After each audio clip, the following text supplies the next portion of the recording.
ಓಂ ಶಾಂತಿ ವೀಕ್ಷಕರ ಅಭಿಮಾನಿಗಳೇ, ಗುರುಮಕ್ಕಳೇ, ಭಕ್ತರೇ, ನಿಮ್ಮೆಲ್ಲರಿಗೂ ಒಳ್ಳೆಯದಾಗಲಿ. ಕರ್ಮ ಇಸ್ ರಿಟರ್ನ್. ಕರ್ಮ ಈಸ್ ರಿಟರ್ನ್. ಕರ್ಮಫಲ ಯಾರ್ಯಾರಿಗೆ ಸುತ್ತಕೊಳ್ಳುತ್ತೆ, ಯಾರ್ಯಾರಿಗೆ ಯಾವ ಕರ್ಮ ಸುತ್ತಕೊಳ್ಳುತ್ತೆ ಅದು ಹೇಳೋಕೆ ಬರಲ್ಲ. ಕೇವಲ ಮನುಷ್ಯರಿಗಷ್ಟೇ ಅಲ್ಲ, ದೇವತೆಗಳಿಗೂ ಕರ್ಮ ಸುತ್ತಕೊಳ್ಳುತ್ತೆ. ದೇವತೆಗಳು ತಪ್ಪು ಮಾಡಿದ್ರು ಕೂಡ ಅವ್ರಿಗೂ ಕರ್ಮ ಸುತ್ತಕೊಳ್ಳುತ್ತೆ.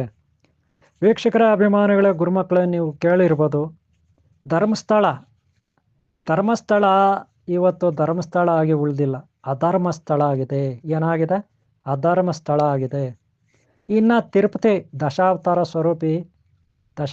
ಸ್ವರೂಪಿ ಶ್ರೀಮನ್ನಾರಾಯಣ ಏನೇನೋ ಅವತಾರಗಳು ತಾಳಿ ಯಾರ್ಯಾರೋ ರಾಕ್ಷಸರನ್ನ ಕೊಂದೆ ಅನ್ನೋ ಒಂದು ಅಭಿಮಾನ, ಗೌರವ ಆ ಶ್ರೀಮನ್ನಾರಾಯಣನಿಗಿತ್ತು, ಆತನ ಭಕ್ತರಿಗೂ ಇತ್ತು. ಆದರೆ ಶ್ರೀಮನ್ನಾರಾಯಣ ತಿರುಪತಿನೇ ವೈಕುಂಠ ಅಂತಾರೆ, ಧರ್ಮಸ್ಥಳನೇ ಕೈಲಾಸ ಅಂತಾರೆ. ಏನಂತಾರೆ? ಧರ್ಮಸ್ಥಳವನ್ನು ಕೈಲಾಸ ಅಂತಾರೆ, ತಿರುಪತಿಯನ್ನು ವೈಕುಂಠ ಅಂತಾರೆ. ಈಗ ವೈಕುಂಠನಲ್ಲಿ ಬುಡಬಡಿಕೆ ಅಲ್ಲಾಡ್ತಾ ಇಲ್ಲ, ಕೈಲಾಸದಲ್ಲೂ ಬುಡಬಡಿಕೆ ಅಲ್ಲಾಡ್ತಾ ಇಲ್ಲ. ಕೈಲಾಸ ಅಂದರೆ ಧರ್ಮಸ್ಥಳ, ಅಲ್ಲಿ ಬುಡಬಡಿಕೆ ನಿಂತೋಗಿದೆ ಅನ್ಕೊತೀನಿ. ವೈಕುಂಠ ಅಂದರೆ ಶಂಖನಾದ, ಶ್ರೀಮನ್ನಾರಾಯಣ ಶ್ರೀಕೃಷ್ಣ ಭಗವಾನನ ಶಂಖನಾದ, ಅದು ಕೂಡ ನಿಂತೋಗ್ಬಿಟ್ಟಿದೆ. ಆ ಥರ ಅನುಮಾನ ಬಂದ್ಬಿಟ್ಟಿದೆ ಎಲ್ಲರಿಗೂ, ಅದರಲ್ಲೂ ನನಗಂತೂ ತುಂಬ ಬಂದಿದೆ. ಈ ಹಂಗೆ ಅಂತ ಒಂದು ಸಾರಿ ಹೇಳ್ತೀನಿ ನೋಡಿ. ಕರ್ಮ ಈಸು ರಿಟರ್ನ್. ಕರ್ಮ ಸುತ್ಕೋಗ್ಬಿಟ್ಟಿದೆ ಆ ಶ್ರೀಮನ್ನಾರಾಯಣನಿಗೂ ಅಲ್ಲಿರೋ ಶಕ್ತಿಗಳಿಗೂ. ಅದು ತಿರುಪತಿ ವೈಕುಂಠ ಅನ್ನೋ ಪುಣ್ಯಕ್ಷೇತ್ರ ಅನಾದಿ ಕಾಲದಿಂದ ಒಳ್ಳೆ ಭಕ್ತಿ ಭಾವದಿಂದ ಭಕ್ತರು ಸಾಕಷ್ಟು ಭಕ್ತರು ಬಂದರು ತಿರುಪತಿಗೆ. ಮುಡಿ ಕೊಟ್ಟರು, ಪಂಗನಾಮ ಹಾಕ್ಕೊಂಡ್ರು, ದಕ್ಷಿಣೆ ಹಾಕಿದ್ರು, ಏನೇನೋ ಕೋರಿಕೆಗಳನ್ನು ಕೋರ್ಕೊಂಡ್ರು. ಅದರಲ್ಲಿ ಪ್ರಾಮಾಣಿಕ ಭಕ್ತರು ಇರ್ತಾರೆ, ನಿರ್ಮಲವಾದ ಅಂತಃಕರಣ ಶುದ್ಧಿ ಇರೋ ಭಕ್ತರು ಇರ್ತಾರೆ. ಕೆಲವರು ಸ್ವಾರ್ಥಕ್ಕಾಗಿ ಬರ್ತಾರೆ, ಕೆಲವರು ಸ್ವಾರ್ಥಕ್ಕಾಗಿ ಅಲ್ಲಿ ಸೇರ್ಕೋತಾರೆ, ಒಕ್ಕರ್ಸ್ಕೋತಾರೆ. ಪಾಪಿಗಳು, ನೀಚರು, ನಿಕೃಷ್ಟರು ಕೂಡ ಒಕ್ಕರ್ಸ್ಕೋತಾರೆ. ವೈಕುಂಠ ಅನ್ನೋ ಆ ತಿರುಪತಿನಲ್ಲಿ ಒಕ್ಕರ್ಸ್ಕೋತಾರೆ. ಅಲ್ಲಿ ವ್ಯಾಪಾರನೂ ಶುರು ಮಾಡ್ತಾರೆ.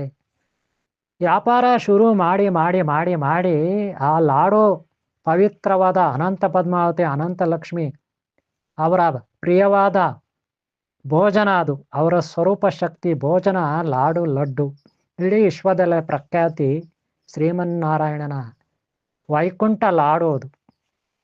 ಅಂಥ ಲಾಡುನಲ್ಲಿ ಅನ್ನಪೂರ್ಣೇಶ್ವರಿ ಶಕ್ತಿ, ಮಹಾ ಸುಗಂಧ ದ್ರವ್ಯ ಶಕ್ತಿ, ಬಹಳ ಸುವಾಸನಯುಕ್ತ ದ್ರಾಕ್ಷಿ, ಗೋಡಂಬಿ, ಲವಂಗ ಹಾಕಿ, ಇನ್ನೂ ಏನೇನೋ ಏಲಕ್ಕಿ ಹಾಕಿ, ಪವಿತ್ರವಾದ ಪರಿಶುದ್ಧವಾದ ಗೋಗಳ ತುಪ್ಪ ಹಾಕಿ ಮಾಡ್ತಕ್ಕಂಥ, ತುಪ್ಪ, ಬೆಣ್ಣೆ, ಹಾಲು ಹಾಕಿ ಮಾಡ್ತಕ್ಕಂಥ, ಇನ್ನೂ ಸಾಕಷ್ಟು ದ್ರವ್ಯಗಳನ್ನು ಹಾಕಿ ಮಾಡ್ತಕ್ಕಂಥ ಲಡ್ಡು ಲಾಡು ಪವಿತ್ರವಾದ ಪರಿಶುದ್ಧವಾದ ಒಂದು ಅಮೂಲ್ಯವಾದ ಪ್ರಸಾದ ಅಂತ ಭಕ್ತರು ಸ್ವೀಕಾರ ಮಾಡ್ತಾರೆ.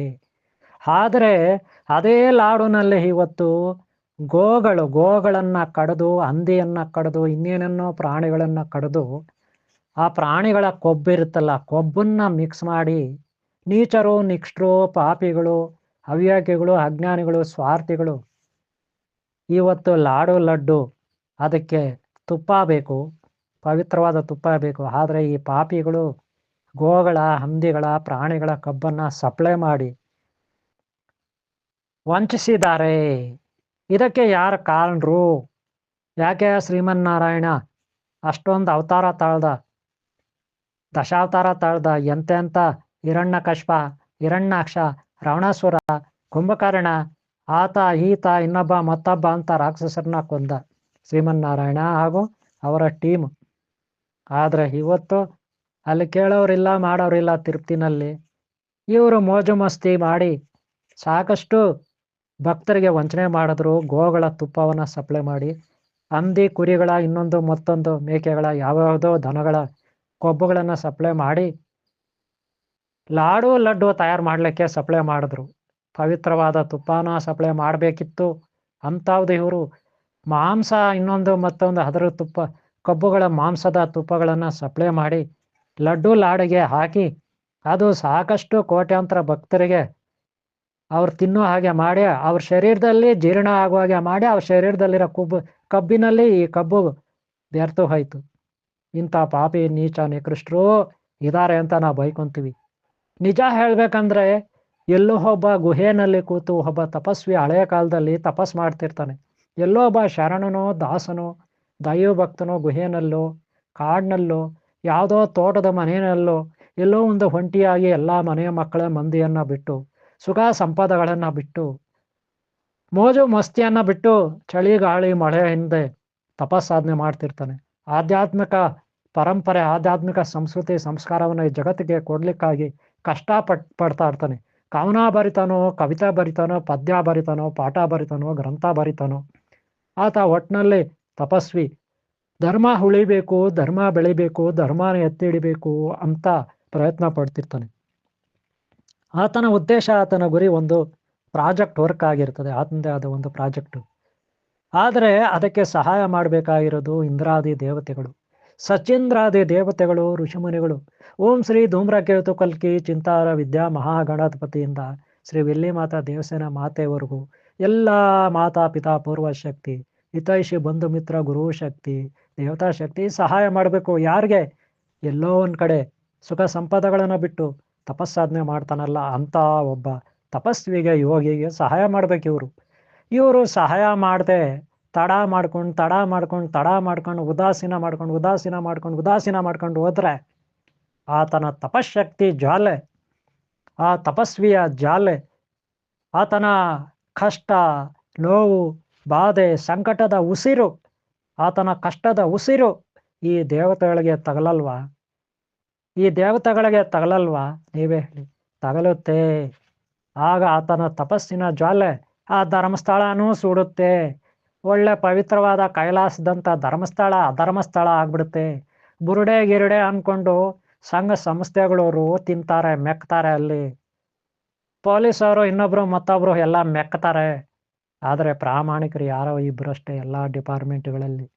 ಎಲ್ಲ ಕಡೆ ಸಂಘ ಸಂಸ್ಥೆಗಳಲ್ಲಿ ಪ್ರಾಮಾಣಿಕರು, ಇನ್ನೆಲ್ಲ ಕಡೆ ಧರ್ಮದರ್ಶಿಗಳು ಇನ್ನೊಂದು ಮತ್ತೊಂದು ಯಾರೇ ಇರಲಿ ಪ್ರಾಮಾಣಿಕರು ಇಬ್ಬರಷ್ಟೇ. ಅದು ಲಕ್ಷಕ್ಕೆ ಕೋಟಿಗೆ ಇಬ್ಬರಷ್ಟೇ. ಇನ್ನೆಲ್ಲ ಇವರೇ. ಆದರೆ ಇವ್ರು ಮೆಕ್ಕೋದು, ಇವ್ರು ತಿನ್ನೋದು, ಇನ್ನೊಂದು ಮತ್ತೊಂದು ಮಾಡೋದು, ಯಾರೋ ಸಾದಾ ಪ್ರಾಣಿಗಳ ಬಾಯಿಗೆ ಒರೆಸ್ಬಿಡೋದು, ಇಂಥ ಕೆಲಸ ಮಾಡೋದು ಈ ಹವ್ಯಾಕಿಗಳು. ಗೊತ್ತಾಯ್ತಲ್ಲ? ಆದರೆ ನಾವು ಬೈಕೊಳ್ಳೋದು ಈ ಹವ್ಯಾಕಿಗಳು ಅಂತ, ಈ ಪಾಪಿಗಳು ಅಂತ, ಈ ನೀಚ ನಿಕೃಷ್ಟರು ಅಂತ.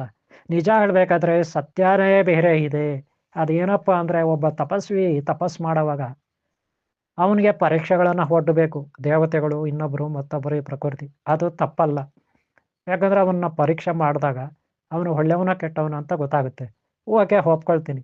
ಆದರೆ ಪಾಪ ಒಂದು 1 ವರ್ಷ 2 ವರ್ಷ 3 ವರ್ಷ 4 ವರ್ಷ 5 ವರ್ಷ 10 ವರ್ಷ ಹೀಗೆ ಕಾಲಮಾನ ಸಾಗ್ತಾ ಇದೆ. ಅವನು ಕಷ್ಟಪಡ್ತಿದ್ದಾನೆ ಏಕಾಂಗಿಯಾಗಿ. ಅವನಿಗೆ ಸಹಾಯ ಮಾಡದೆ ಈ ದೇವತೆಗಳು, ಗುರುಗಳು, ಇನ್ನೊಬ್ಬರು ಮತ್ತೊಬ್ಬರು ಶಕ್ತಿ ಇರೋರು, ಮಹಾನ್ ಬಲಶಾಲಿಗಳು ಅನಿಸ್ಕೊಂಡವರು ಸಹಾಯ ಮಾಡದೆ ತಡ ಮಾಡಿದ್ರೆ ಏನಾಗುತ್ತೆ? ಇದೇ ಪರಿಸ್ಥಿತಿ ಬರುತ್ತೆ. ಯಾವುದಕ್ಕೆ? ಕೈಲಾಸಕ್ಕೆ, ವೈಕುಂಠಕ್ಕೆ, ದೇವಲೋಕಕ್ಕೆ, ಬ್ರಹ್ಮಲೋಕಕ್ಕೆ, ಇನ್ನೂ ಯಾವ್ಯಾವುದೋ ಇದಾವಲ್ಲ, ಅವೆಲ್ಲವೂ ದುರ್ಗತಿನೇ ಬರೋದು, ಸುಟ್ಟೋಗ್ತವೆ ಅವನ ತಪಸ್ಸಿನ ಜಾಲಗೆ. ಅದೇ ಆಗಿದ್ದು ಇಲ್ಲಿ. ಇವತ್ತು ತಿರುಪತಿನಲ್ಲಿ ಅಡಿಕೆಗೆ ಹೋಗಿದ್ದು ಮಾನ ಆನೆ ಕೊಟ್ಟರು ಬರಲ್ಲ ಅನ್ನೋ ಪರಿಸ್ಥಿತಿ. ಹಾಗೆ ಧರ್ಮಸ್ಥಳದಲ್ಲಿ ಅಡಿಕೆಗೆ ಹೋಗಿದ್ದು ಮಾನ ಆನೆ ಕೊಟ್ಟರು ಬರಲ್ಲ ಅನ್ನೋ ಥರ ಅಲ್ವಾ? ಗಾದೆ ಇದೆ ಅಲ್ವಾ? ಹಾಗೆ ಮಂಜುನಾಥ ಸ್ವಾಮಿ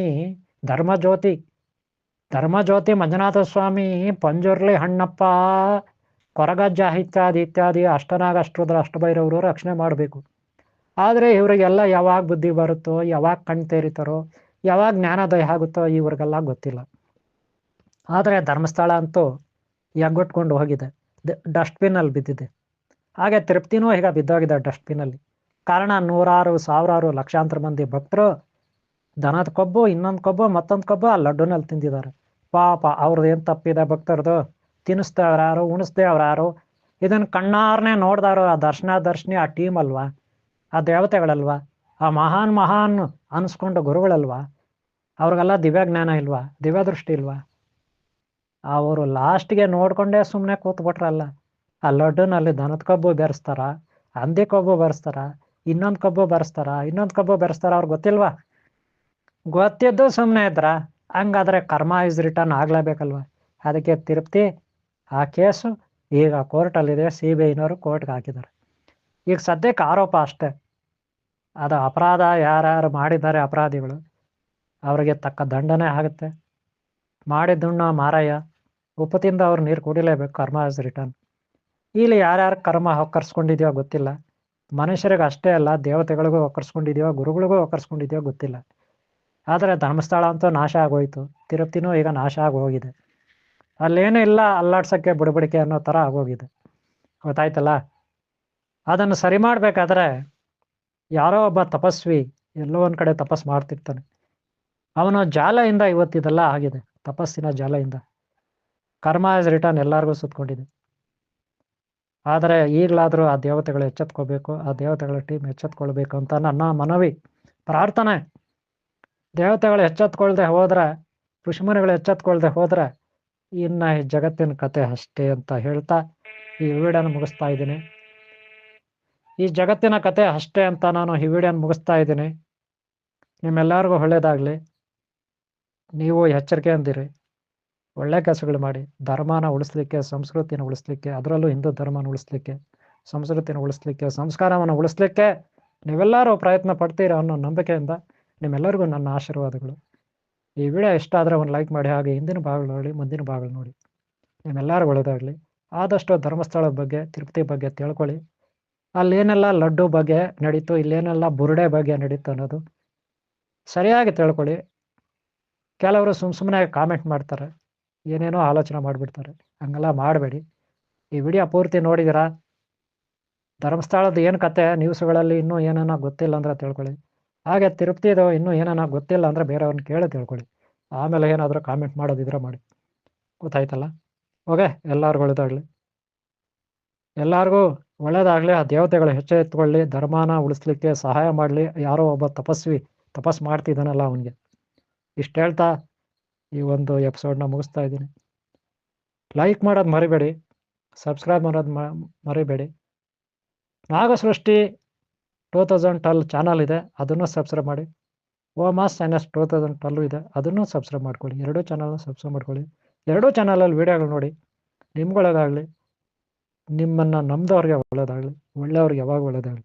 ಓಂ ಶಾಂತಿ, ಓಂ ಶಾಂತಿ, ಓಂ ಶಾಂತಿ.